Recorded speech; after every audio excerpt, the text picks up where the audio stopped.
जब सत्ता की ताकत के सामने सवाल कमजोर पड़ जाएं, तो आवाज बुलंद करनी पड़ती है।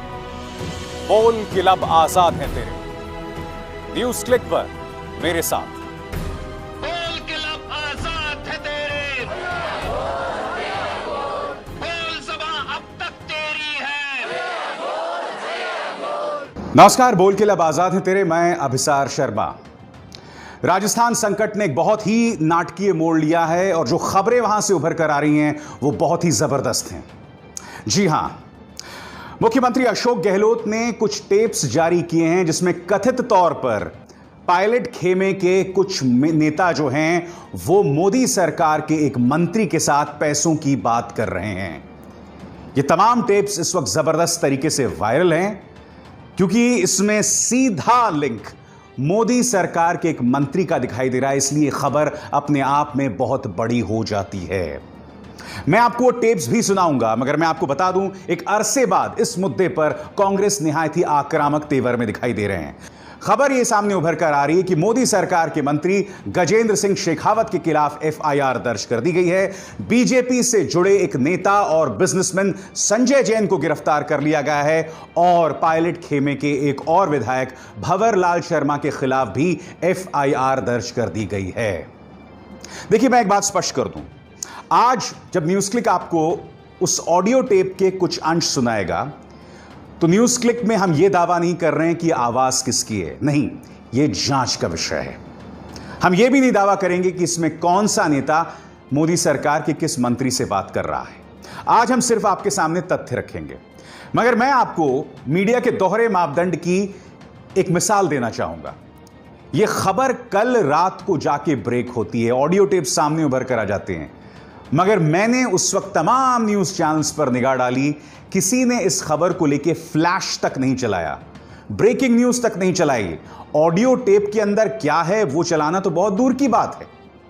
आपके स्क्रीन पर इंडिया टीवी किसी और खबर पर था, आज तक किसी और खबर पर था, एबीपी न्यूज किसी और खबर पर था, इंडिया टुडे वो भी इस खबर पर नहीं थे, उन्होंने इसका फ्लैश नहीं चलाया।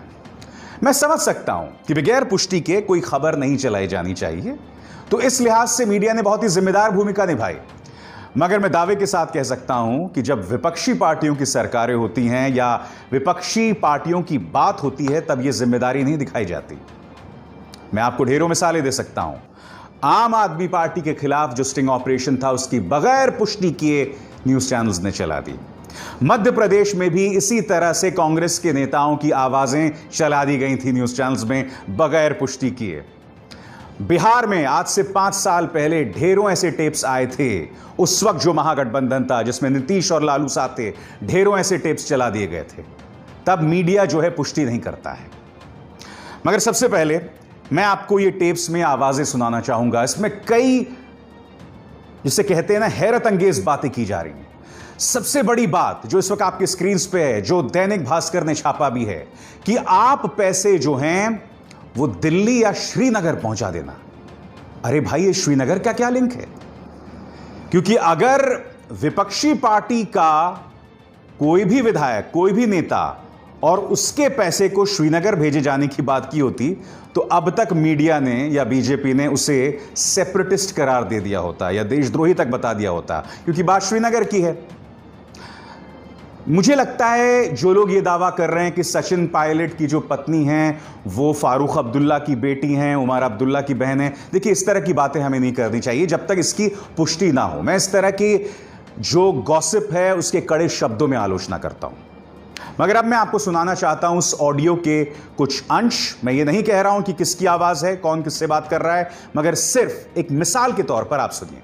हेलो, हाँ ठीक है साहब, बढ़िया हो, सारी बातचीत हुई, एकदम खुल गया, कोई शंका को नहीं। अब क्या बात आप बोलिए तीर भराओ जी आप। हाँ ठीक है। सरकार तो रहने को नहीं, बर्खास्त करनी पड़ी। हाँ बात तो ठीक है, बाकी आप जो एक बार ये सारी संख्या पल और उसे हमने आज ही शुरू जो प्रोग्राम किए वो बता दिया आप। हेलो जी भाई। हाँ भाई। हाँ, सो ही सुलेमान सिंह में दो पीपल हमारे साथी जो दिल्ली में बैठे हैं, हाँ वो पैसा ले चुके हैं। हाँ, और पहली किस्त पहुंच चुकी है। श्रीनारायण। बोल ठीक है, let's not comment on that. Hello. हाँ जय बोल। हाँ बोलो। अच्छा अकेला ही हो नहीं? अकेला ही हो नहीं? हाँ ठीक है। अब की थे ना 2-3 दिन में संख्या पूरी हो जाए नहीं? हाँ 30। हाँ बस संख्या पूरी होती थी, अब जल्दी 2-3 दिन में होती थी। हाँ होना लिए। भूल सके के टाइम तो लागे को नहीं। हाँ दो हमारी भी बात हो रही है बेटे। हाँ तो भी परिस्थिति में थारो है जो मैं साहब ने बता दिया, मैं के साहब कुछ 1-2 जन है जो बहुत ज्यादा वो हेजिटेशन कर रहे हैं, तो वो डाइट है जो उनकी आपसे बात है। कांग्रेस में इसमें कड़े तेवर अपना लिए हैं। उन्होंने सीधा हमला मोदी सरकार पर बोल दिया है, क्योंकि यहां पर कथित तौर पर गजेंद्र सिंह शेखावत की बात की जा रही है, जिन पर अब एफआईआर भी दर्ज कर दिया गया है। सुनिए। हैं भारतीय जनता पार्टी के एक केंद्रीय मंत्री से तथा कथित तरीके से बातचीत कर पैसे का आदान प्रदान हो रहा है और सरकार गिराने की साजिश भी। इसलिए हमारी मांग है कि नंबर 1, प्रथम दृष्टि से राजस्थान की कांग्रेस सरकार गिराने की साजिश में शामिल केंद्र सरकार के केंद्रीय कैबिनेट मंत्री श्री गजेंद्र शेखावत के खिलाफ स्पेशल ऑपरेशन ग्रुप्स एसओजी द्वारा एफआईआर दर्ज की जाए, पूरी जांच हो और अगर पद का दुरुपयोग कर जांच प्रभावित करने का अंदेशा हो, जैसा प्रथम दृष्टि से प्रतीत होता है, तो वारंट लेकर श्री गजेंद्र शेखावत की फौरन गिरफ्तारी की जाए। नंबर 2, श्री भंवरलाल शर्मा विधायक व श्री संजय जैन भाजपा नेता के खिलाफ भी एफआईआर दर्ज कर बिंदु 1 की तर्ज पर कार्यवाही हो। नंबर 3, पैसे का आदान प्रदान किस प्रकार से हो रहा है, वह यह सारा काला धन किसने मुहैया करवाया, कहां से आया, हवाला से ट्रांसफर कैसे हुआ और किस किस को दिया गया, इसकी संपूर्ण जांच हो। नंबर 4, जांच में यह भी खुलासा हो कि केंद्र सरकार के कौन से प्रभावशाली पदों पर बैठे व्यक्ति, अधिकारी या एजेंसियां राजस्थान की कांग्रेस सरकार को गिराने की साजिश कर रहे हैं। आप जानते हैं सबसे दुख की बात क्या है? जब भी इस तरह की खरीद फरोख्त की बात होती है, जहां पर नेता इस बात को भी स्वीकार कर लेता है कि हां मैंने पैसे दिए थे, तब भी अदालतें पूरी तरह से उदासीन होती हैं। मैं आपके सामने कर्नाटक की मिसाल देना चाहता हूं। उस वक्त ढेरों ऐसे ऑडियो टेप्स सामने उभर कर आए थे जिसमें कथित तौर पर मौजूदा मुख्यमंत्री बीएस येदियुरप्पा जो हैं वो पैसे की बात कर रहे थे। मैं आपके सामने उसको लेकर एफआईआर भी दर्ज हुई, उसको लेकर केसेस भी हुए, मगर कुछ नहीं हुआ। मसलन आपके सामने खबर, FIR against BS Yediyurappa, 3 others over audio tape. FIR दर्ज हो चुकी है। अब इस पर गौर कीजिए। We'll make 12 people ministers, give 10 crores, full transcript of Yediyurappa clips। Print की खबर यह दावा कर रही है कि येदियुरप्पा ने इस क्लिप में यह कहा था कि हम न सिर्फ 10 करोड़ हर विधायक को देंगे, बल्कि 12 लोगों को मंत्री भी बनाएंगे। इन तमाम चीजों को लेकर एफआईआर दर्ज हो चुकी है, इसकी जांच हो रही है, मगर बावजूद इसके न सिर्फ एक चुनी हुई सरकार को तोड़कर, बेरहमी से काट के वहां पर बीजेपी की सरकार बन जाती है, बल्कि वो शख्स जो पूरा इस मामले के केंद्र में था उसे मुख्यमंत्री भी बना दिया जाता है। और सबसे खतरनाक बात, आपकी स्क्रीन पर यह एक और खबर, यहां पर येदियुरप्पा यह दावा कर रहे हैं कि इस मामले में सीधे तौर पर उस वक्त बीजेपी के अध्यक्ष अमित शाह का दखल था, यानी कि इस पूरे ऑपरेशन को अंजाम दिया था अमित शाह ने। ये मेरे शब्द नहीं है, बीएस येदियुरप्पा के शब्द हैं। तो ऐसे में आप समझ सकते हैं कि लोकतंत्र इस देश में कितना बड़ा छलावा है। चुनी हुई सरकार उभर कर आती है, उनकी सरकार चल रही होती है, पैसे का लोभ दिया जाता है, बिक जाते हैं ये विधायक। हमने जो इन्हें जनादेश दिया होता है उसके साथ ये लोग विश्वासघात करते हैं, पैसे के लिए इन्हें खरीद लिया जाता है। मुख्यमंत्री पद का जो दावेदार है वो खुद इस बात को स्वीकार करता है कि हां ये मेरी आवाज थी, मगर कुछ नहीं होता। यह अपने आप में सबसे ज्यादा शर्मिंदगी की बात है। आज बोल के लब आजाद है तेरे में मैं 3 सवाल आपके सामने रख रहा हूं। सवाल नंबर 1, और यह सवाल सीधे प्रधानमंत्री नरेंद्र मोदी से है, क्योंकि प्रधानमंत्री ने राजनीतिक शुचिता की बात की है। प्रधानमंत्री नरेंद्र मोदी का वो नारा जो लोगों के दिलों में घर कर बैठा है वो है, न खाऊंगा न खाने दूंगा। प्रधानमंत्री, मेरा आपसे सवाल, अब जबकि राजस्थान सरकार ने आपके एक मंत्री गजेंद्र सिंह शेखावत के खिलाफ एफआईआर दर्ज कर दी है, आप गजेंद्र सिंह शेखावत पर क्या कार्रवाई करेंगे? क्योंकि यहां पर सीधे तौर पर उनका नाम उभर कर आ रहा है। गजेंद्र सिंह शेखावत का इस वक्त जब मैं कार्यक्रम रिकॉर्ड कर रहा हूं, इस पर कोई बयान नहीं आया है। क्या आप उन पर कार्रवाई करेंगे? दूसरा सवाल, यह सवाल कांग्रेस के उस पूरे यूथ ब्रिगेड से है जो सालों से कांग्रेस में थे, मगर अब उन्होंने पलटी मार ली और बीजेपी की तरफ रुख कर रहे हैं। चाहे ज्योतिरादित्य सिंधिया जो कि अब राज्यसभा सांसद हैं बीजेपी की तरफ से, या फिर सचिन पायलट की भी लगातार बात की जा रही है। अब मैं आपसे जानना चाहता हूं, क्योंकि जब आप लोगों ने पार्टी छोड़ी थी तब आपने कहा था कि सत्य परेशान हो सकता है, पराजित नहीं हो सकता। तो पायलट साहब, सिंधिया साहब, मैं आपसे जानना चाहता हूं कि इस ताजा प्रकरण के बाद सत्य परेशान हुआ है या पराजित हुआ है? बताइए ना, क्योंकि अगर सत्य वो सत्य है जिसका हवाला आप जैसे लोग देते हैं तो साहब ऐसा सत्य आपको ही मुबारक हो। ऐसा सत्य आप रखें, अपनी जेब में रखें, देश की जनता से उससे कोई लेना देना नहीं। तीसरी बात, यह सवाल प्रवर्तन निदेशालय से है, क्योंकि प्रवर्तन निदेशालय जैसे ही कोई ऐसे मुद्दे आते हैं खासकर विपक्षी पार्टियों को लेकर, वो बहुत ही सक्रिय हो जाते हैं। क्या प्रवर्तन निदेशालय इस मुद्दे पर कार्रवाई करेगा? क्या वो कठोर कदम उठाएगा अब जबकि ढेरों ऑडियो टेप सामने उभर कर आ रहे हैं? या आप इस सरकार के रट्टू तोता बनकर रह जाएंगे? क्योंकि मैं नहीं भूला, एक जमाने में सुप्रीम कोर्ट ने पिंजरे में बंद तोता कहा था सीबीआई को। अब जबकि एक अरसे से प्रवर्तन निदेशालय, ये ईडी जो है, विपक्षी दलों को टारगेट कर रहा है, क्या इस मुद्दे पर आप कार्रवाई करेंगे? क्योंकि इन ऑडियो टेप्स में कथित तौर पर उन कांग्रेस के नेताओं की आवाज है जो बीजेपी जाना चाह रहे थे पैसे के नाम पर, या फिर कथित तौर पर गजेंद्र सिंह शेखावत की आवाज है। क्या आप कोई कार्रवाई करेंगे? देखिए, हकीकत क्या, मैं आपको बताता हूं। हकीकत यह है कि पूरा का पूरा जो ऑपरेशन लोटस है, जिसकी कमान 12 जुलाई की रात से बीजेपी अध्यक्ष जेपी नड्डा ने संभाली थी, वो पूरी तरह से बिखर गई थी। क्योंकि इस मामले में मैं आपको बताना चाहूंगा कि जेपी नड्डा 12 जुलाई की रात जो है 3 नेताओं से मुलाकात करते हैं। ये जो मैं खबर आपको दे रहा हूं, इंडिया टुडे में छपी इस खबर के बुनियाद पर है कि जब यह खबर सामने आती है कि अशोक गहलोत और सचिन पायलट के बीच में जबरदस्त तनाव है, उसके तुरंत बाद क्या होता है कि इन 3 लोगों को नियुक्त किया जाता है। बीजेपी नेता भूपेंद्र यादव, गजेंद्र सिंह शेखावत और ओम माथुर, इन तमाम लोगों को नियुक्त किया जाता है और उसके बाद इस मामले को आगे बढ़ाया जाता है।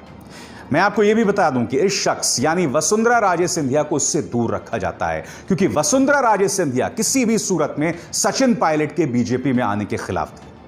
वो इस बात के लिए भी खिलाफ थी कि अगर सचिन पायलट वाकई 30 विधायक तोड़कर आ जाते हैं तो उन्हें बाहर से समर्थन देके बीजेपी सरकार चलाएगी।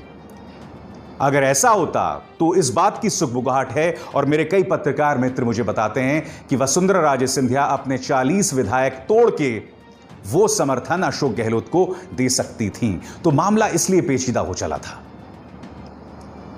बार बार सचिन पायलट कथित तौर पर इस आर्टिकल के मुताबिक सचिन पायलट बार बार यह कह रहे थे कि भाई मैं अगर यह कदम उठाता हूं तो मेरे साथ इंसाफ होना चाहिए।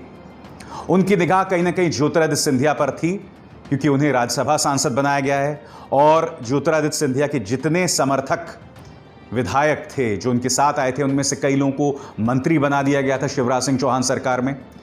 तो इसी तरह की डील की उम्मीद कहीं ना कहीं सचिन पायलट भी कर रहे थे, मगर उसके बाद जिस तरह के विधायकों की समर्थन की उम्मीद थी वैसा हुआ नहीं, और ऐसे में भारतीय जनता पार्टी ने अपने हाथ जो है इस पूरे ऑपरेशन से पीछे खींच लिए। मगर आज जबकि ये मामला सामने है, सार्वजनिक तौर पर है, तो ये बात स्पष्ट हो गई है कि इसने कई लोगों को एक्सपोज किया है। इसने न खाऊंगा न खाने दूंगा के फलसफे को एक्सपोज किया है। इसने हमारी एजेंसीज के दोहरे मापदंड को एक्सपोज किया है। इसने हमारे मीडिया चैनल्स, खैर मीडिया चैनल्स तो एक अरसे से उनका पर्दाफाश हो चुका है, उन्हें भी एक्सपोज किया है, क्योंकि आप देख सकते हैं कि कवरेज को लेकर उनकी क्या सोच है। और दूसरी तरफ जब विपक्षी दल जो होते हैं, जब वो फंसे होते हैं, तब उनकी किस तरह की कवरेज होती है। सबसे दुख की बात यह है कि एक ऐसे वक्त जब देश कोरोना संकट का सामना कर रहा है, हालात बेहतर नहीं हो रहे हैं। अब आपके स्क्रीन पर जो मैं आपको आंकड़ा दिखा रहा हूं, इसके मुताबिक भारत के अंदर कोरोना के जो केसेस हैं वो अब 10 लाख को पार कर चुके हैं। अब आपके सामने मैं ये ग्राफिक दिखाता हूं, आप देख सकते हैं ये भारत का सूरत हाल है। यहां पर कोरोना के मरीज जो हैं उनकी संख्या पहले कम होती है और अब देखिए किस तेजी से लगातार बढ़ रही है। इस सूरत हाल में पहले मध्य प्रदेश में कांग्रेस की सरकार को गिराया गया और अब वही जो जुगत है, वही कवायद जो है राजस्थान में चल रही है। जबकि राजस्थान के अंदर अशोक गहलोत सरकार का काम औसत से बेहतर रहा है कोरोना संकट पर काबू पाने को लेकर। उनके भीलवाड़ा मॉडल की खासी तारीफ हुई थी। ऐसी सूरत हाल में अगर सरकार गिर जाए अशोक गहलोत की, तो कितनी बड़ी नाइंसाफी प्रदेश की जनता के साथ होगी। क्या उसके बाद जो अफरा तफरी होगी उसकी जवाबदेही किसकी है? क्या भारतीय जनता पार्टी उस बात की जवाबदेही करेगी? क्या सचिन पायलट इस बात का जवाब देंगे कि इस सूरत हाल में वहां पर आप सरकार को अस्थिर करने की कोशिश कर रहे थे? ये तमाम अहम सवाल हैं। फिर देखिए ये दो आंकड़े, ये दो तस्वीरें। 10 लाख के पार कर चुका है भारत में कोरोना का आंकड़ा, और दूसरी तरफ ये मैप देखिए जिसमें किस तरह से आंकड़ा जो है लगातार बढ़ रहा है। और अब ये देखिए, इसमें आप देखिए कितनी तेजी से संख्या जो है 1 लाख से 10 लाख तक गई, कितनी तेजी से बढ़ रही। यह आशंका जताई जा रही है कि अगस्त तक यह आंकड़ा 20 लाख को पार कर सकता है। अभी यह 10 लाख है, यानी कि अगले 1 महीने में इतना जबरदस्त उछाल। क्या देश इसके लिए तैयार है? क्या सरकार का इसमें ध्यान है? क्योंकि सरकार का जो पूरा प्रोपेगेंडा तंत्र है, या तो वो हिंदू मुस्लिम करते रहता है, या फिर इस तरह से विपक्ष की सरकारों को अस्थिर करने की कोशिश की जाती रही है। ये तमाम वाजिब सवाल हैं। मेरे इन सवालों से भारतीय जनता पार्टी के समर्थक बुरा ना माने, क्योंकि आप किसी पॉलिटिकल पार्टी के समर्थक हो सकते हैं, मगर आप अंततः इस देश के नागरिक हैं। इस देश की गरीब जनता के प्रति आपका एक दायित्व है, आपकी एक भूमिका है। आप अपनी राजनीतिक महत्वाकांक्षा के चलते उन्हें मसल नहीं सकते भाई, उन्हें कुचल नहीं सकते हैं। इसलिए मैं बार बार कह रहा हूं कि इस कोरोना संकट में जरूरी यह था कि हमारा चरित्र, अच्छा चरित्र सामने उभर कर आता। मगर हो क्या रहा है, इस संकट के बीचों बीच राजनीतिक अस्थिरता पैदा करने की कोशिश की जा रही है, लोगों में कड़वाहट पैदा करने की कोशिश की जा रही है, और आप और हम जो घरों में बैठकर यह तमाशा देखते हैं, हम उफ तक नहीं करते हैं। दिल ही दिल में हम लोग तालियां बजाते हैं, क्योंकि हमारे अंदर राजनीतिक जहर इस कदर फैल चुका है। बोल के लब आजाद है तेरे में, बस इतना ही। मेरी आप सबसे अपील कि इस कार्यक्रम को ज्यादा से ज्यादा लोगों तक पहुंचाएं, इसे लाइक करें, शेयर करें और न्यूज़ क्लिक को सब्सक्राइब करें। अभिसार शर्मा को दीजिए इजाजत। नमस्कार।